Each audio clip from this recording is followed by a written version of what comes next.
You are watching Matt's Minis, a Louis Lafleur program. This is a free episode available due to the graciousness of Mr. Lafleur himself. Please support the Patreon at www.patreon.com/LLPQ to watch all Matt's Minis episodes, including ones from past seasons, and other wonderful programs. These are Matt's Mini Movies, presented by Mr. Louis. These are Matt's Mini Movies, presented by Mr.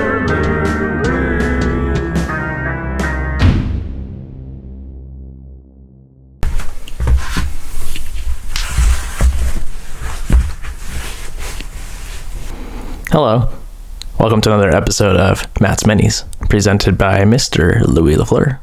I'm Matt Johnson. This episode of Matt's Minis is for the week of January 29th, 2025. First movie of the week, it's called Screamers by Duguay, 1995. Some sci-fi movie with Peter Weller. That's pretty fun, actually. It has just a bunch of random shit shoved into it is what it feels like as it goes. It feels, I thought this was just like some shitty low budget B movie that happened to have Peter Weller and was going to be fun because of that, you know, which kind of was, but it's actually, I thought the production design was pretty good. Maybe the budget was higher than I thought because it looked pretty cool.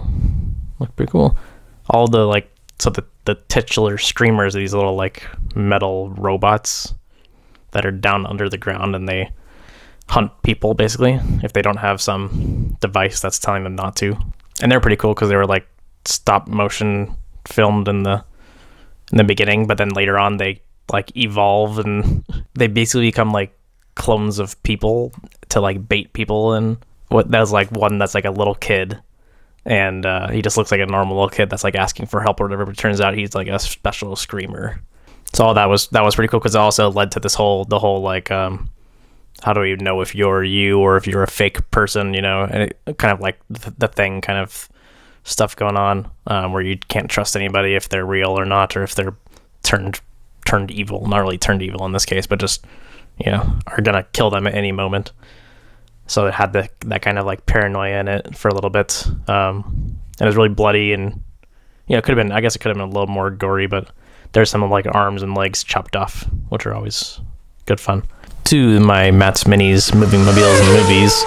This one, not off to a great start here, because despite it being like kind of this sci-fi movie on a random planet or whatever, there's like no mobiles of any kind. There's like a ship that crashes, and you don't actually see it crash, you just kind of hear that it crashed, and then there's like people that are trying to save from the crash, so you don't even see it moving, it's just already crashed. At the very end, Peter Weller gets in and takes off on a spaceship, and there's a nice little twist there, and a nice big fight in the end and stuff, and in and around the spaceship. So I guess at the very, very end is the really only moving mobile in the movie, so I'll probably give it like a 2. So the NEBs have been running the Get out of here!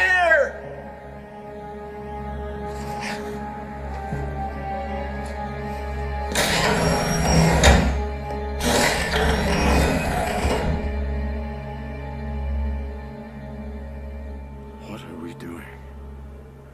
What in God's name are we doing, Chuck? That was Screamers. Next movie of the week, it's called Mulholland Drive by Lynch, 2001. Yes, I went and saw Mulholland Drive in the theater the one day it was playing here. I don't know if it's been playing everywhere or what for Mr. Lynch dying. I know, but I saw Blue Velvet was a lot, but I'd already seen that in theater, and I love it, but I've never seen Mulholland Drive in theater, so I thought it'd be fun. Good time. Definitely one of my favorite movies. It's been a little while since I watched it, so I just forgot as years go by and I haven't watched a movie. Usually my opinion of it just kind of slightly goes down, and then I have to be refreshed about how awesome it is. But yeah, everything about this movie is just perfect. Let's get to the Matt's Minis moving mobiles in the movies. because I don't really think I need to talk that much more about Mulholland Drive. Like, go watch it if you haven't seen it. I'm sure if you have seen it, you probably love it as well, because it's a great movie. But there are some mobiles in this movie that are kind of a big deal. Justin Theroux's little Porsche Boxster. There's the scene of him going and clubbing with a golf club the shit out of the limo with the brothers. I can remember their names. Some Italian named brothers. How can I forget the very beginning? And then what comes back around in the end as well. But the whole beginning is a full car crash of like these two cars racing and some, young guys partying, young people partying and hanging out at the car and going fast as hell and just go full head on into the limo. So a wonderful start. And really, yeah, it's huge. It's pretty big for my Mets moving mobiles, I think I'll give this like a 8.5, because it starts off really solid. And then obviously there's not the whole time, but you got some great cars and some great stuff going on in between. Get out of the car.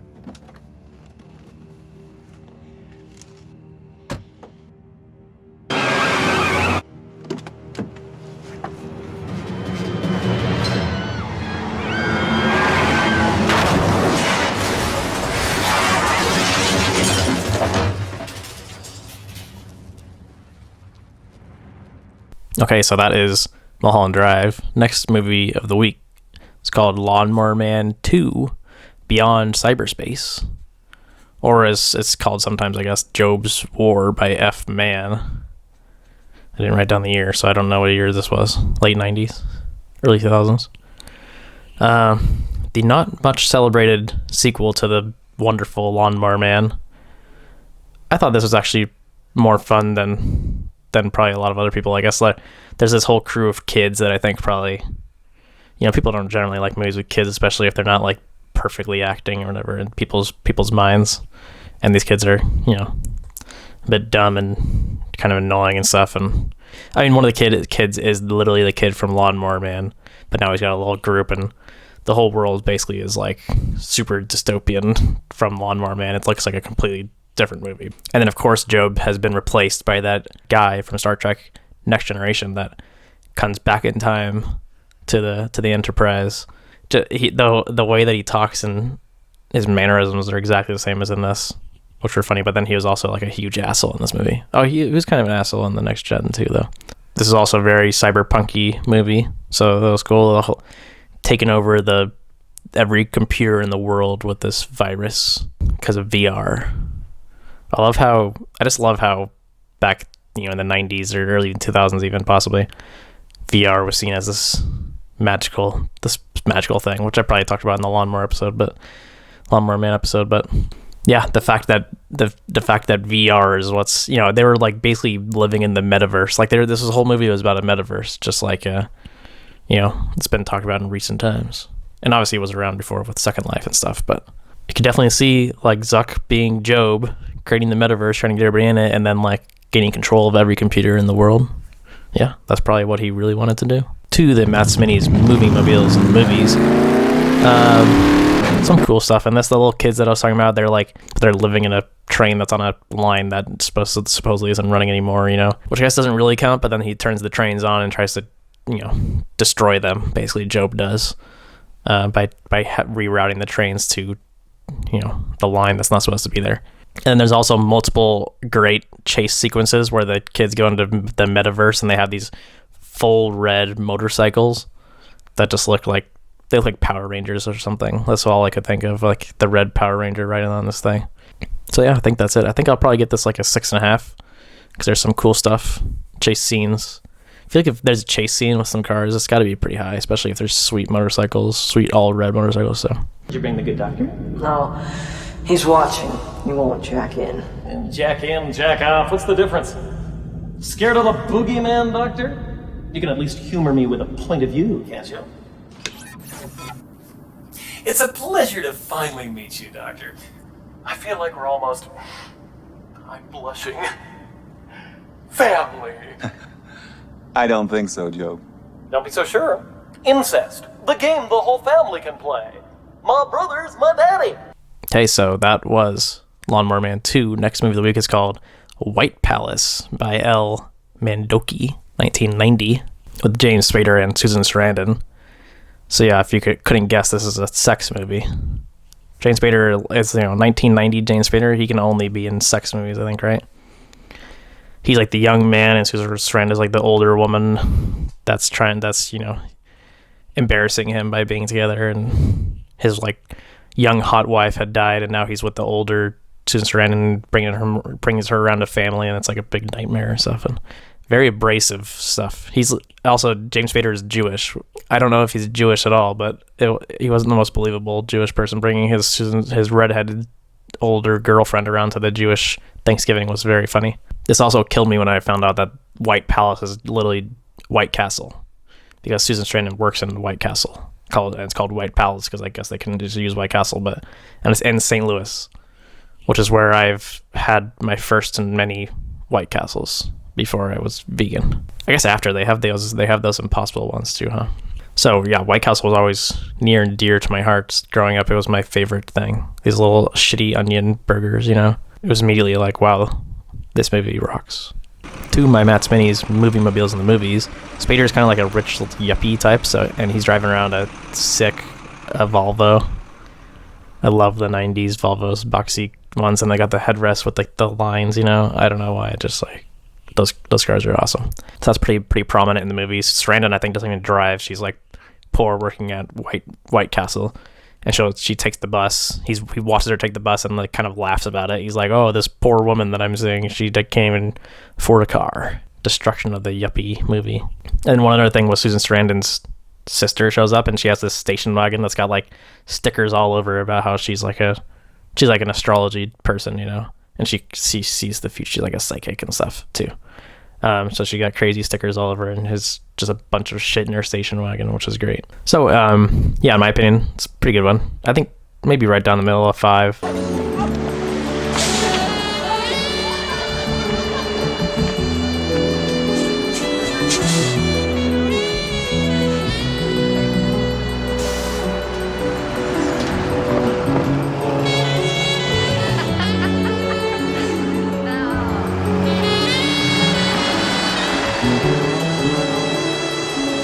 Okay, so that was White Palace. Next movie of the week, it's called Geostorm by Devlin, 2017.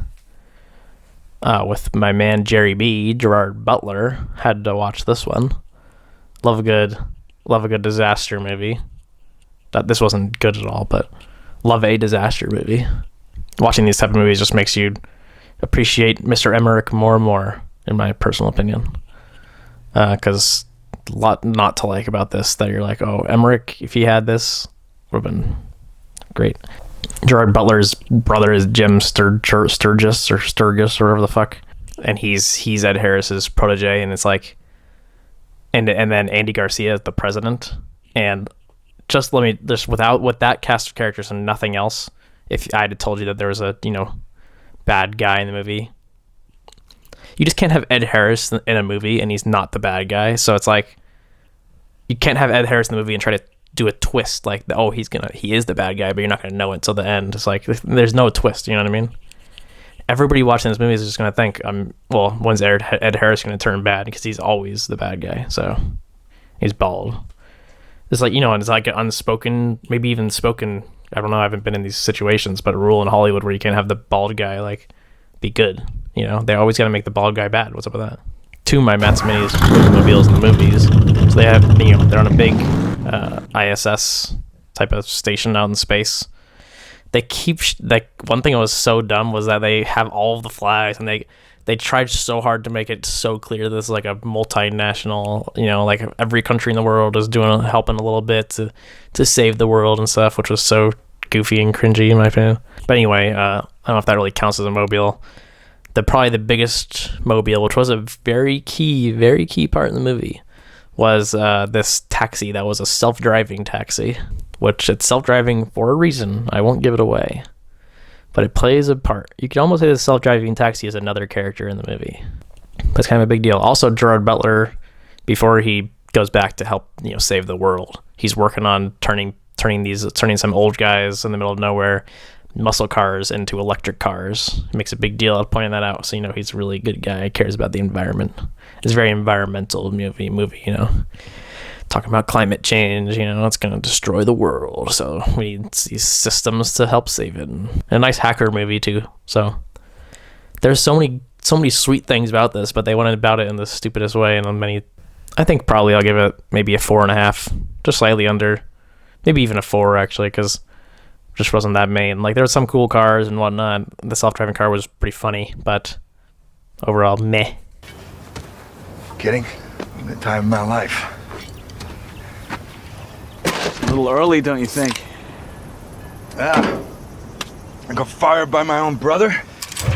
Then I lost my family, my house, my dog. So happy hour starts around 11 out here.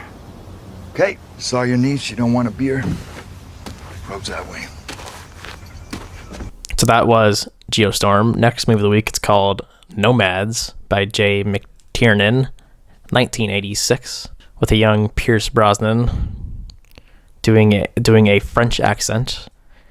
And I think he's the number one reason this movie is not more popular, because he is not doing a good French accent, and everybody was very upset about it, apparently. So, of course, just the whole movie, I'm just laughing, because his French accent is hilarious, but just like, why do this, Also, this whole movie is like flashbacks, and I don't even know how to explain it, like memories almost or something.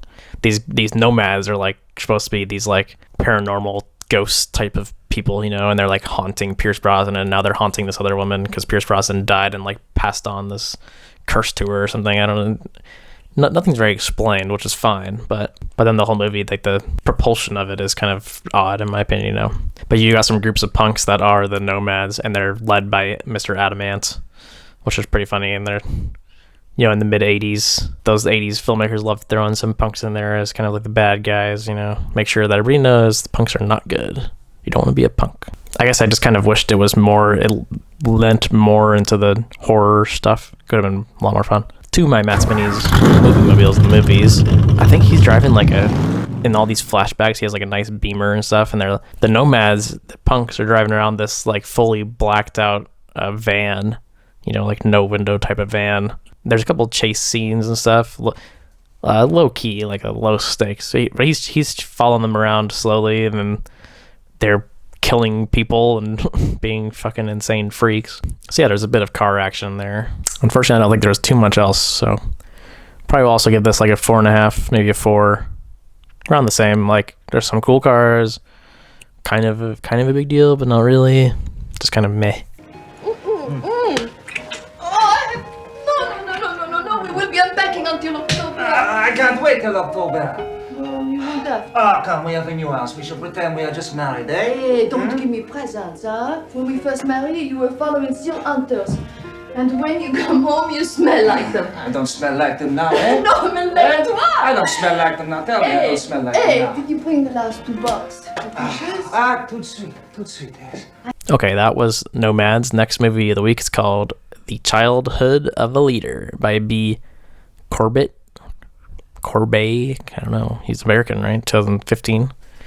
The guy who made The Brutalists. I think this was his debut movie.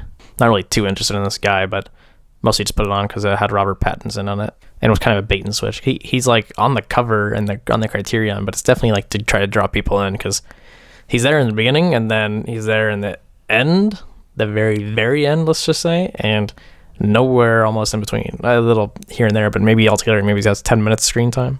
So just in case you're trying to watch a Pattinson movie, maybe go to the next one. So didn't much like this movie. I just thought it was, the name of it, Childhood of a Leader, and then it's split into these 3 acts, and they're called the first, second, and third tantrums. And then it has this ending that's like, yeah, obviously this is what happens in the end, and it's kind of the point of the movie. But you could know the whole thing just by like looking at the name of the movie, and it's trying to be this political type of movie, like a fake biopic, which is I guess what this guy's into. Yeah, I just didn't feel like it had too much else going for it. I was thinking to myself, if this had a different name and without the tantrums and everything, and then the end happened, would I be like shocked? Would I have understood what was going on? Because it's basically just a moody kid being a baby and being a little asshole, and he's kind of neglected by his mom and his dad, and he's kind of obsessed with his mom and stuff, and there's not a lot of reasons for it. So then it was making me just think of, is this movie trying to say that people, there's people that are inherently evil, and if they're just pushed a little bit, then they'll be like fucking insane sociopaths or something. I don't know, but you can't fully show how someone is just going to become this terrible person and also make it subtle, So like, I think the movie was just kind of failed from its premise almost. To the Matt's Minis movie mobiles in the movies, pretty much nothing in this because it's set in like the 1920s. So there's a couple of older cars. I think they're Mercedes, if that gives you any indication about this movie, because it's in Europe. So maybe like a Model T or something, but I think they were all like Mercedes. So there was a couple of, not all, but there was like 2 or 3 cool looking 1920s Mercedes cars, late teens, early 20s Mercedes. Not even big part of the movie, very, very tiny part of the movie. So I think I'll probably get this 2.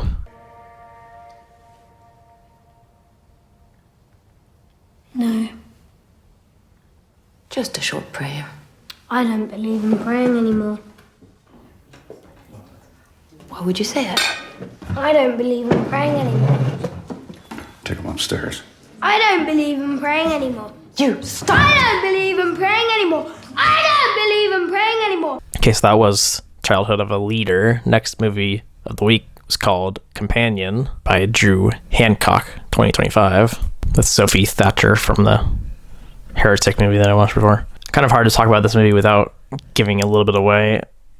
It's not really, I wouldn't really even say this is much of a twist in the movie. The trailer literally gives it away, so if you've seen the trailer, then you already know what I'm talking about.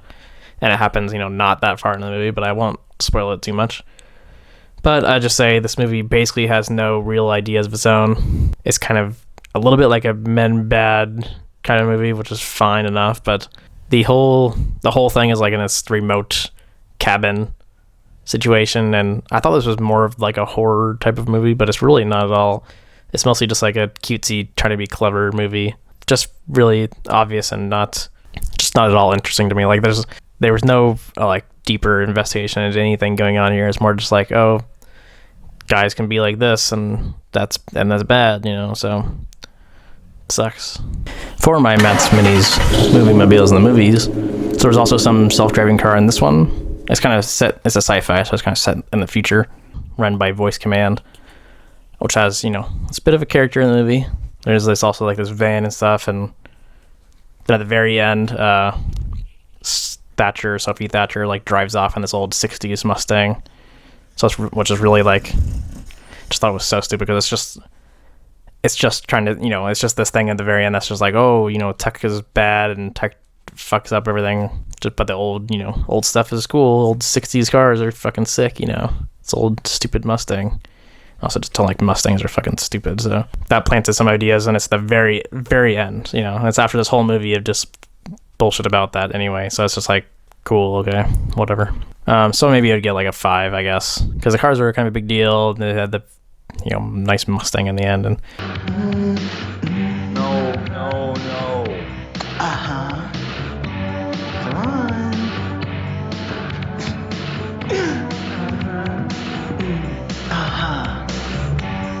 Come on.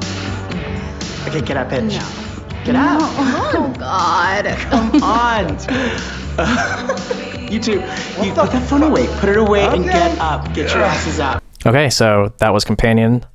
Then I did to watch one more movie, so last movie of the week. It's called Nausicaä of the Valley of the Wind by H. Miyazaki in 1984. Megan was reminding me of this movie, so I just wanted to watch it again. This is my favorite Miyazaki movie, so I just wanted to mention it. Mostly because, to get to them Matt's Minis movie mobiles, because it has some cool mobiles. Her flying around in her turbo jet flyer thingy, for one, That's like a hang glider that goes really fast. And of course all the big bad ships that look similar to lots of stuff Miyazaki likes to have. I think the mobiles are pretty solid, maybe like a 5.5, 6, because they're kind of prominent, and I just love this movie, so maybe I'm a little biased. I love a nice sci-fi dystopia movie that also has a little hope, but also has lots of terrible humans, because people are terrible. So 怖くない。ほらね、怖くない。ね。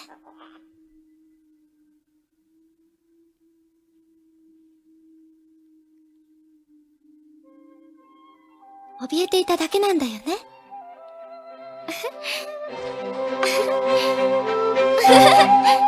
ユパ様、この子私にくださいね。That's it. That's my Matt's Minis for the week.